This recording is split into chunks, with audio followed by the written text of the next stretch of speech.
Hey everyone, welcome back. Thanks for joining us. Today we've got a brand new story to share with you.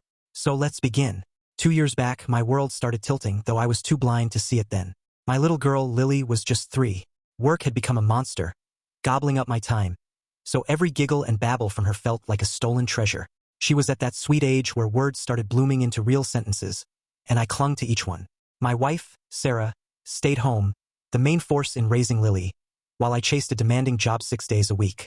I'd recently jumped into a role I wasn't quite ready for, but the money was good, and with another baby on the way, I felt trapped. Lily had been a late talker, but once she found her voice, it was like a dam broke, and I loved every bit of it. Watching movies with her was our special thing. She had this adorable habit of pointing at the screen and naming things after people she knew. A cat became Grandma Sue's Fluffy, a dog was always Buddy, our pit bull, and anyone on screen who looked a bit distant, like I often felt, got called Papa. If a character was silly, like my brother, she'd declare them Goofy instead of Uncle. It was our little game, and she never tired of it. That Sunday evening, we were snuggled on the couch, lost in a Wonder Woman movie. It was a rare moment of quiet for me, just enjoying my daughter. Buddy was snoring softly beside us. I'd picked the movie hoping a strong woman hero would inspire Lily. She was absorbed, making her usual little comments, when a love scene flickered across the screen. I wasn't really paying attention until Lily's small voice piped up, something unexpected. "That's Mama and him." I blinked, turning to her. "Mama and who, sweetie?" She pointed at the screen. "Mama and him." I frowned, my mind struggling to catch up. She always called Sarah Mama and me Papa. But who was this him?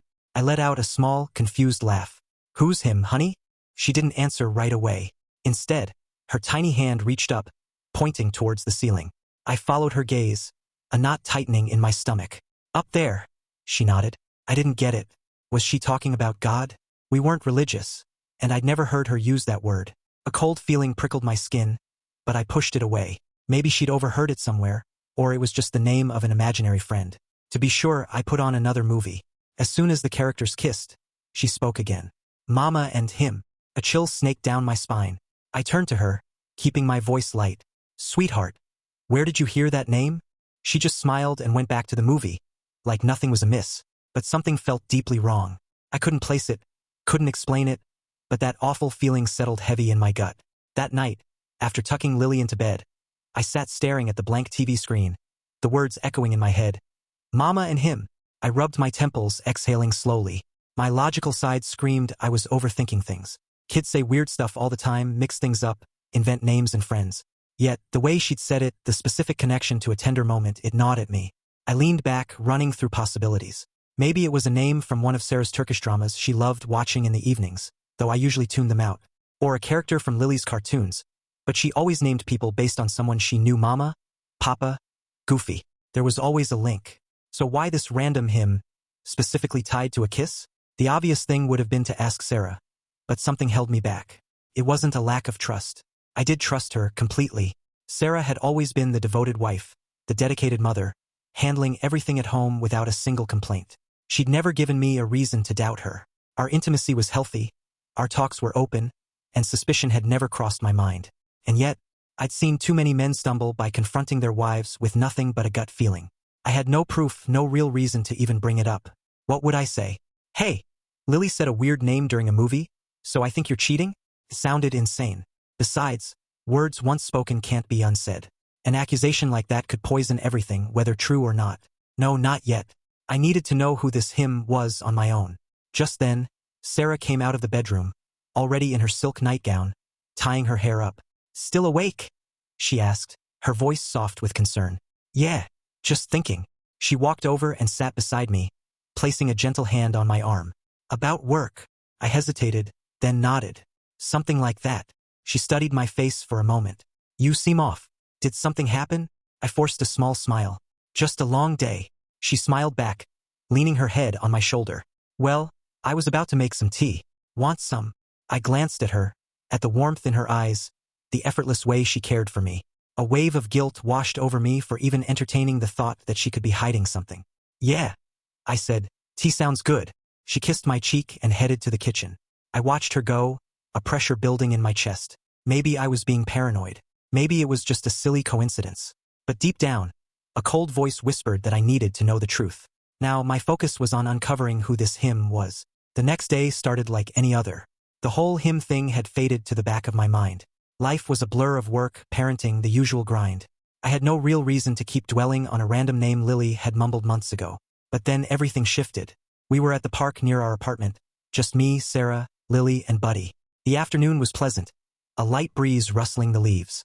Lily skipped happily beside me, holding my hand, while Buddy trotted along on his leash. Then we crossed paths with another man walking his dog. The moment their eyes met, the dogs reacted, pulling towards each other with excited yelps. It was like they were old friends. I had to grip Buddy's leash tighter to stop him from lunging. But that wasn't the strangest part. It was Sarah's reaction. As soon as the man came into view, she froze, her gaze fixed straight ahead, completely ignoring the scene unfolding. She didn't glance at him, didn't acknowledge the dogs. Nothing. It was as if she was trying to erase him from existence. Then Lily's voice rang out, clear and bright. Him. Him. My head snapped towards her. She was smiling, calling his name with the same warmth she used when greeting family. There was no hesitation, no doubt. She knew this man. I turned to the stranger, my heart hammering. His reaction was cold, almost calculated. His face remained neutral as he kept walking, making no effort to acknowledge Lily. He didn't even look at Sarah. He just slightly tugged his dog away and continued on his path, offering me nothing more than a polite, distant smile as our eyes briefly met. Something was deeply wrong. The moment was quick, but the tension was thick, suffocating. I glanced at Sarah again. She was still staring straight ahead, walking as if nothing had just happened. Sarah? I said, my voice low but firm. Who was that? She didn't falter, didn't even turn to me. Just a neighbor, she said casually. He lives upstairs. I frowned. You sure? She nodded, her tone dismissive. Yeah. I see him sometimes when I take out the trash. His dog is always off leash and comes over to ours. That's probably how Lily knows him. I narrowed my eyes, replaying the interaction in my mind. If he was just a neighbor, why had Lily called out his name with such familiarity? And why had Sarah gone completely rigid the moment he appeared? More importantly, months ago, Lily had pointed at a love scene in a movie and said, Mama and him. And now, here he was, him. And one more thing. When I first asked Lily about him, she had pointed upstairs. An upstairs neighbor. This wasn't a coincidence. Something was going on, and I was determined to find out. The uneasy silence between us stretched for the rest of our walk. Sarah didn't ask any more questions, and I offered no explanations, but my mind was a storm of ugly possibilities. If Sarah was having an affair, my entire life would shatter. The thought of her being close with another man, intimate with him, made my stomach churn. I had no solid proof, but the idea itself filled me with a sickening dread. As we approached our building, Sarah glanced at me. I could feel her watching me, sensing the shift in my mood. What's wrong? She finally asked. Nothing, I muttered. She sighed. Ben, don't do that. Just tell me. I stopped walking and turned to her. All right, what's the name of the guy we ran into? Sarah blinked, clearly caught off guard. What? The man at the park? The one with the dog? What's his name? Her expression stiffened for a split second, but I caught it. I don't know, she said quickly. I narrowed my eyes. You said he's our upstairs neighbor. Yes, but that doesn't mean I know his name. You see him often enough to know his dog, I countered. But you don't know his name? She let out an irritated sigh, shifting Buddy's leash in her hand. Ben, I don't make a habit of introducing myself to random neighbors. He's just some guy who lives upstairs. That's it. I studied her face. She looked genuinely frustrated. But was it at my questions or at being found out? I decided to back off for now. Pushing too hard, too soon, would only make her defensive. And if she was hiding something, I couldn't afford to tip her off. For now, I needed patience. That night, long after Sarah had fallen asleep, I sat in the dim glow of my laptop screen, my thoughts racing. I couldn't just sit around and do nothing. I turned to the internet searching for answers. I found forums where people spilled their suspicions, their stories of infidelity, their regrets, their vindications. Some had been right, some dead wrong. I wasn't sure which path I was on. I posted anonymously, summarizing my situation. My 3-year-old daughter's strange comment months ago, the odd encounter at the park with a man my wife claimed not to know well, the unsettling feeling. Am I being paranoid? I asked the void. Responses flooded in. Some told me I was overthinking it, that toddlers say bizarre things all the time. Others said my gut was screaming for a reason, and I should listen. Then one comment hit me hard. Where there's smoke, there's fire. If something doesn't add up, find out why. Hire a private investigator. It's worth the peace of mind. I leaned back, staring at the words. Private investigator. I considered trying to track down this him myself, but between work and Lily, I had no time. And honestly, I wasn't sure I could keep my cool if I saw something I didn't want to see. PI would be practical, efficient, professional. I spent the next hour researching investigators in the city. I needed someone discreet, experienced in these messy cases, someone who would just do the job and give me the cold, hard facts. Finally, I found one that seemed right. I sent an inquiry through their website, briefly outlining my situation. The next morning, I got a response. We scheduled a call, and later that evening, I was talking to a man named Eric. His voice was calm, steady, the kind of voice that had heard every kind of lie and truth. I specialize in uncovering the truth, Eric said after I'd laid it all out. Whether you like the answer or not, I'll get it for you. I exhaled slowly. That's what I need. All right, first step is gathering intel. I'll need the guy's address, any details you can provide, and access to your apartment complex. I hesitated for a split second. Was I really doing this? Yes. I rattled off the details, including the gate code. My schedule is tight. I told him, long hours. I won't be home much. If anything's happening, it'll be when I'm gone. Got it, Eric said. I'll start by identifying the guy, real name, workplace, daily routine. I nodded, gripping the phone tighter. And most importantly, I said, my voice low, his relationship with my wife. The first week of the investigation was a living hell. Every moment around Sarah felt like a tightrope walk, balancing suspicion with the need to appear normal. I forced smiles, carried on conversations, kissed her goodnight like always. If she noticed any change in me, she didn't let on. At work, I stayed late, telling her I was swamped with reports, which wasn't entirely a lie, but the real reason was simple. I needed to give her space, room to act naturally if there was something going on, if she was up to something. All the while, my mind was a battlefield. I kept telling myself not to jump to conclusions, not to let the anger fester. Not yet. I had no proof, just shadows of doubt. And shadows weren't enough to tear apart everything we'd built. A week later, I met Eric at a quiet cafe, away from my usual haunts. He was already there, a lean man in his 50s, dressed in plain clothes, the kind of guy who could vanish into any crowd. Ben, he said, nodding as I slid into the seat across from him. I could feel my pulse thrumming in my throat. What did you find? Eric took out a manila folder and placed it on the table. He didn't open it right away, just studied me for a moment, his expression unreadable. First, some basic details, he said. The guy's name is Mark. I won't disclose his last name, but he's 36, recently divorced, shares custody of 2 kids. His ex got the house, so he moved into your complex afterwards. I clenched my jaw. So not just a random neighbor, a man adrift, likely looking for something. He has a girlfriend, Eric continued. No signs of her living with him, but they spend time together. He's into fitness, works as a logistics manager at a distribution company, oversees a lot of employees, mostly women. Something in the way Eric said that last part sent another shiver down my spine. I stayed quiet, waiting for the blow.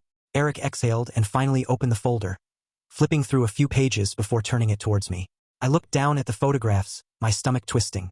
There she was, Sarah, sitting on a bench at the dog park, Lily beside her, Buddy playing nearby, and right next to her, Mark. I felt my throat go dry. They weren't physical, Eric said, his tone careful. No touching, no obvious signs of affection, but they were comfortable, friendly. I swallowed hard, staring at the images. Sarah smiling as she talked to him. Lily sitting innocently between them. She told me she didn't know him. I murmured, my voice eerily calm, but inside, I was burning. She lied to my face. Eric didn't say anything. He didn't have to. I clenched my fists under the table, trying to steady my breathing. Why did she lie? If Mark was just a neighbor, just another parent at the park, why the deception? My eyes drifted back to the photos. Then a horrible thought struck me. I whispered, Lily. She spoke his name before I even knew he was real. Eric gave a small nod. He had picked up on my initial suspicions. She didn't just recognize his face. I continued, the realization making my blood run cold. She associated his name with a romantic moment in a movie. If Lily had seen something between them, something a 3-year-old didn't fully understand but instinctively recognized, it meant whatever was happening had been going on long before I noticed. I shut the folder and sat back, exhaling through my nose, trying to hold myself together. Eric studied me. What do you want to do next? I didn't answer right away, my mind spiraling. I need more, I finally said, my voice tight, controlled. I need the truth. Every last piece of it. Eric nodded. Then I'll keep digging. I left the cafe feeling like a man trapped in a nightmare. And the most terrifying part, the idea that my daughter might have witnessed something between them, something I hadn't, still haunted me. The weight of uncertainty was crushing. Every time I looked at Sarah, I felt like I was staring at a stranger, someone I had spent years with, built a family with, but now couldn't trust. Eric asked if I wanted to continue the investigation. I told him yes, extending it for another 2 weeks. Part of me questioned what I was hoping to find. If something was happening, it wouldn't be out in the open. I knew Sarah well enough to know she wasn't reckless. If she was sleeping with Mark, it was happening behind closed doors. The second week of surveillance didn't bring much relief. Eric sat across from me in the same cafe, flipping through his notes. "Mark's busy," he muttered. "He's been with at least 3 different women this past week." I scoffed, and here I was, thinking he was just my problem. Eric glanced up at me. "One of them is married." I exhaled sharply, shaking my head. Unbelievable. The other single. Couldn't dig up much on the third woman yet. I ran a hand through my hair. At this point, I wasn't even sure why I was surprised. Mark wasn't just some innocent neighbor. He was a serial cheater, a man who had no problem wrecking families. "Any new interactions with Sarah?" I asked. Eric hesitated before replying. "Nothing different. She still takes Lily to the park, and she and Mark talk whenever they cross paths. No touching, no hugging, just casual conversation." I let out a slow breath, but it didn't calm me. "She lied to me, Eric," I said, my voice low. "She told me she didn't know him. She knew damn well who he was." Eric didn't argue, just nodded, giving me time to process the bitter truth. By the 3rd week, I was done waiting. I needed undeniable proof. "If Mark's messing around with married women, I want to know who else's life he's wrecking," I told Eric. "Find out who the married one is." A few days later, I got my answer. "Her name's Lisa," Eric informed me over the phone. 2 kids. Husband's a truck driver. Spends most of his time on the road. A pit formed in my stomach. Mark wasn't just sleeping around, he was targeting vulnerable women. "And Sarah?" I could barely get the words out. "Any new developments?" Eric admitted. "They still talk at the park, but nothing suspicious." Nothing suspicious. The words should have been comforting, but they weren't. Lying was suspicious. Keeping secrets was suspicious. The fact that Lily had somehow connected Mark's name to a romantic scene was beyond suspicious. I wasn't willing to wait any longer. When I met Eric for our next debriefing, I leaned in and said, "I need to know what happens when I'm not home." He studied me for a moment, then reached into his bag and placed a small black device on the table. "A hidden camera," he said. "You install it in your home. It connects to an app on your phone, so you can monitor it remotely." I stared at the camera. This was it. The final step, the moment I crossed the line between suspicion and proof. I needed the truth. I needed to see it with my own eyes. Eric slid a small instruction manual towards me. "Here's how to set it up." For weeks, I had been living in a state of torment, torn between suspicion and hope. Every day, I told myself I was done searching, that I would stop the surveillance, take what little evidence I had, and walk away. And every day, something inside me whispered to wait, just a little longer. Then, on the final week, the very last stretch before I planned to end the investigation, it happened. I was at work when the notification popped up on my phone. Motion detected. I had gotten used to these alerts by now. Most of the time, it was just Sarah cleaning or Lily running around. But this time, something felt different. My gut twisted as I opened the app, my hands clammy as I tapped the live feed. First, I saw nothing unusual. The living room was empty. Then Sarah entered the frame. I leaned in, watching closely. She was on the phone, speaking softly, too softly for the camera to pick up the words. She was pacing, running a hand through her hair, looking nervous, anxious. Then, a minute later, the front door opened, and Mark walked in. I felt my stomach drop. He moved with a sickening familiarity, as if he had done this countless times before. Sarah barely reacted, no surprise, no hesitation. She simply turned to him, setting her phone down on the counter. And then, right there in our home, in the place where we had built our life together, here's what I witnessed on camera. After I left for work, Sarah took Lily and Buddy for a walk. When they returned, Mark was with them. I watched in stunned silence as he followed closely behind her, his presence in my home feeling like a violation of everything I held sacred. Lily ran ahead, blissfully unaware, while Mark and Sarah lingered near the entrance. And then it happened. I gritted my teeth as I watched him slide his arms around her from behind, his hands roaming over her body, his lips pressing against her neck. And she didn't pull away. She leaned into it. Then she turned to face him, and they kissed deeply, shamelessly, as if nothing else in the world mattered. The only thing that separated them was her swollen belly, 6 months pregnant with a child that could be mine or his. A wave of nausea crawled up my throat. It wasn't just the betrayal. It was the sheer ease with which she did it, like this was routine, like this wasn't the first time. I clenched my fists, my entire body shaking with rage and heartbreak. I had spent months doubting myself, thinking maybe I was paranoid, maybe I was overreacting. But now the truth was right in front of me, undeniable and cruel. The woman I loved, the woman I had given everything to, had made a mockery of our vows. That night, when I got home, I was ready. I found her in the kitchen, making dinner, acting as if nothing had changed. The smell of spices filled the air, but all I could taste was bitterness. I didn't say anything at first. I just walked over to the dining table and pulled out my phone, opening the gallery. Then, without a word, I slid my phone across the table towards her. She frowned, wiping her hands on a towel before picking it up. As soon as she saw the screen, her face went pale. She looked up at me, her hands trembling. "Where did you get this?" I leaned against the chair, crossing my arms. "Don't ask me stupid questions, Sarah." My voice was eerily calm. "How long has this been going on?" Her mouth opened, then closed. She was searching for a lie, something to spin her way out of this, but she knew I wasn't playing games. "I don't know what you mean," she finally murmured. I let out a dry, humorless chuckle. "You don't know what I mean?" I reached into my bag and pulled out a small folder, the same one Eric had given me.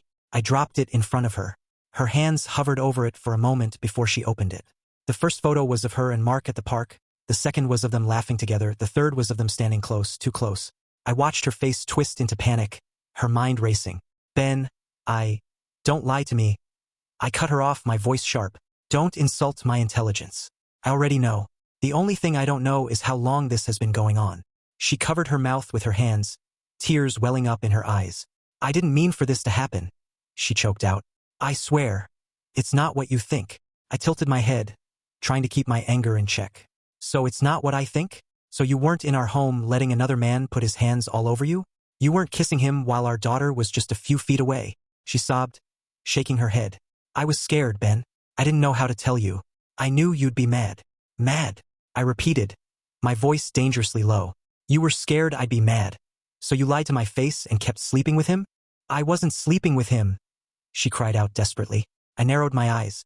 "And I'm supposed to believe that?" She dropped to her knees, grabbing my hands. "Please, Ben, I made a mistake. I never wanted to hurt you." I yanked my hands away. "How long, Sarah?" She hesitated. I could see the war in her eyes. Lie or confess? I already knew the answer. Her shoulders shook as she whispered, "Almost a year." I exhaled sharply, closing my eyes for a brief moment. I had expected it, but hearing it still felt like a dagger to the gut. When I opened my eyes, my voice was steady. "How did it start?" She explained that they met at the park and started chatting. At first, it was nothing, just casual small talk while the dogs played. She whispered, "He told me he was a fitness trainer." Her hands were tightly clasped. "He said he had a small gym in his apartment." I stared at her, unblinking. She swallowed hard. I was feeling bored at home. I wanted to stay active during my pregnancy, so I accepted his invitation to check it out. A bitter laugh escaped me. "So you just followed a stranger to his apartment? That's your excuse?" Tears streamed down her face. "I wasn't thinking, Ben. It wasn't supposed to be anything bad. It just happened." I shook my head in disbelief. "It just happened?" I repeated, letting the words roll off my tongue with disgust. "You don't just accidentally cheat on your husband for almost a year, Sarah." She sobbed harder, burying her face in her hands. "I know I messed up. I regret it so much." "Stop." My voice was firm, cutting through her whimpering. "You regret getting caught. That's all this is." There was nothing left to say, nothing she could do to erase what she had done. It's been over a year since that night, and I've had time to calm down. But even now, the scars remain. The betrayal runs deep, and no amount of time will change the fact that she destroyed everything we had built together. I still feel the weight of it in the way people look at me. The shame she brought upon me lingers in their eyes, and the whispers I sometimes hear when I enter a room. Even though I was the victim, I am the one who bears the humiliation.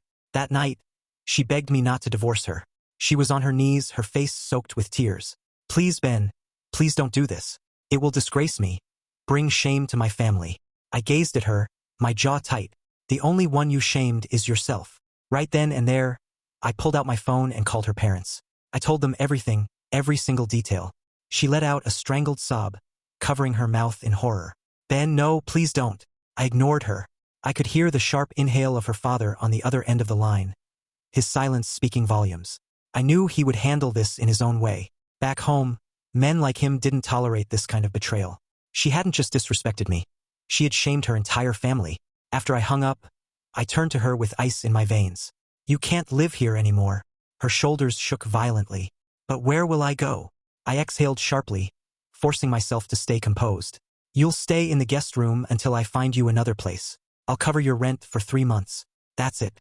After that, you're on your own. Some men might have thrown her out immediately, but I wasn't in a position to do that. I had to be smart. She still needed to take care of Lily until I could arrange for childcare. I had a job to maintain, responsibilities that wouldn't wait for me to grieve over a broken marriage. And then there was the baby. I didn't even know if it was mine. 2 days later, I helped her find an apartment and presented her with the divorce papers. She signed them without a fight. We opted for mediation to avoid dragging this through the courts. She didn't have the money for a long legal battle, and I refused to waste another second of my life on her legally. I was required to pay alimony for 1.5 years since she had been a stay-at-home wife. The thought of giving her another dime made my stomach churn, but I was willing to pay just to be rid of her. She didn't go back to her parents. She couldn't. She was too ashamed. Almost everyone who knew her also knew the real reason for our divorce. As for Mark, we later discovered that another woman he was involved with also had a boyfriend. That made 3 women, including my ex-wife, who had been deceived or willingly participated in deception. Once I had enough evidence, I made sure it reached all the right people. The first delivery went to the boyfriend of Mark's other mistress. I sent him screenshots of text messages, photos, and dates, everything he needed to see the truth for himself. Then I contacted the husband of Mark's married coworker. I didn't just send him the evidence. I made sure he knew exactly how long the affair had been going on. The last package went to the boyfriend of the third woman. She didn't work with Mark, but she had no idea he was juggling multiple women. I made sure she learned the truth. But I wasn't done. I sent everything to Mark's company's HR department. Given that he had violated company policy by sleeping with subordinates, we didn't have to push too hard. His actions spoke for themselves. There was no way they would ignore it, not in today's corporate world. Within weeks, Mark was fired. He tried to fight it, of course. I heard through neighbors that he had pleaded his case, but the evidence was overwhelming. He had put the company at risk, and they wanted nothing to do with him. I had never really spoken to Mark before, aside from exchanging polite nods during our dog walks. But that didn't matter. He had entered my life, destroyed my marriage, and humiliated me. So, I worked relentlessly and spent a significant amount of money to ruin his life, just as he had ruined mine. In the end, he lost his job and was forced to move out of the apartment. I don't know for sure if he ever realized I was behind it all, but I'm certain my ex-wife must have told him something. She had no reason to protect me, and I had no doubt she would try to paint herself as a victim in all of this. But it didn't matter, he was gone. About 6 months after Lily first told me about her mother and Mark, my ex-wife gave birth. Even though we were no longer living together, I went to the hospital. I had to know the truth. The baby was small, wrapped in a white blanket. My ex-wife avoided my gaze as she held him in her arms. I studied the child carefully. Mark was Hispanic, and people from my background have a similar complexion, so the baby could easily pass as mine. But I needed more than a guess. We need a paternity test, I said, my voice firm. She looked up at me, her eyes red from exhaustion. Ben, does it really matter? Yes. I cut her off. It does. She didn't argue, just sighed and nodded. The test was taken that day, but the results wouldn't be available until the next. No one was there for the delivery except me. It was a stark contrast to when Lily was born. Back then, the room had been filled with family and friends, all eager to welcome our child into the world. My ex-wife had been surrounded by love and support. This time, she was alone. Everyone had turned their backs on her. Her final months of pregnancy had been filled with regret and despair. I knew because she told me over and over again. She pleaded for mercy, begged for forgiveness, even up until the moment she went into labor. The moment she saw me walk into the hospital room, her shoulders relaxed. She looked relieved. You came, she whispered, tears welling in her eyes. I didn't respond. I just sat in the chair by the window and waited. While I was at the hospital, I took out my phone and composed a message, not to my ex-wife, but to Mark. He deserved to know. You have a son. Whether you choose to step up or not is on you, but you should know. I sent it. He never showed up. Months later, my ex-wife told me that he only took an interest when she put him on child support. I can't say I was surprised. Now, my ex-wife works full-time and struggles to make ends meet. Her salary is comparable to that of a high school teacher, enough to survive, but a significant downgrade from the life she once had. I wouldn't necessarily call it a difficult life, but compared to before, it's a different world. As for Lily, I have full custody of her. The divorce agreement initially granted shared custody, but I refused to let her grow up in a rundown apartment with a mother who had proven to be irresponsible. Instead, I hired a full-time babysitter. I work too hard and earn enough to ensure my daughter never has to experience a difficult life. Thanks for watching. If you enjoyed this video, don't forget to like, comment, and subscribe for more stories like this. See you next time.